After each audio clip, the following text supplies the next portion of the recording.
So this is the estate Pinot Noir from Sokol Blosser winery.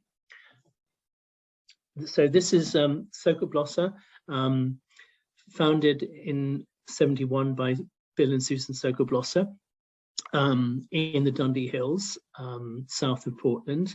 This is one of the main areas in Oregon for producing world-class Pinot Noir. And they planted the Pinot Noir, they planted the vineyards then. Their first vintage was 77.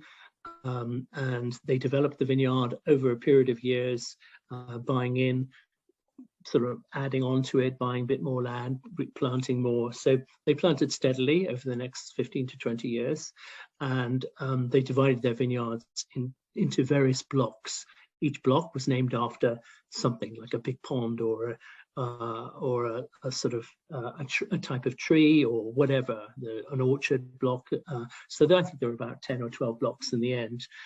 All this time they did make an estate wine, which was always a blend of 2 or more blocks. It would be different blocks in each year, and it was to best reflect the nature of the vintage, in this case 2018. So it's a blend of 2 blocks. So it was also to be the signature wine of the estate.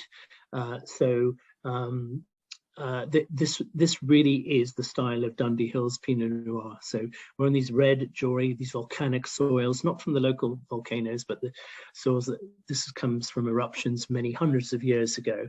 And it gives all the Dundee Hill wines their sort of almost sort of certain sort of red fruit flavor, but dark red fruit flavor.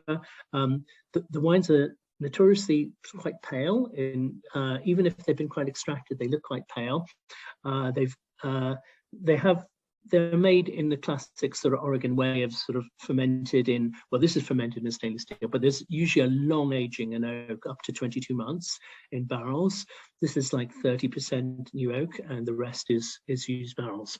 The flavors are classic, as I say, Dundee Hill flavors, which is slightly sort of dark chocolate, brambles. There's a mixture of blue fruits and red fruits, and spice from the tannin. It's a wine that ages particularly well, that after sort of 10 years is just magnificent, because it sort of sheds some of the puppy fat. But even in the short term, it's really nice. And the great thing about this wine, as with all their wines, is really underpinned by a beautiful natural acidity, and that sort of lifts this like powerful wine up a bit. So that's the Dundee Hills Estate Pinot Noir from Sokol Blosser.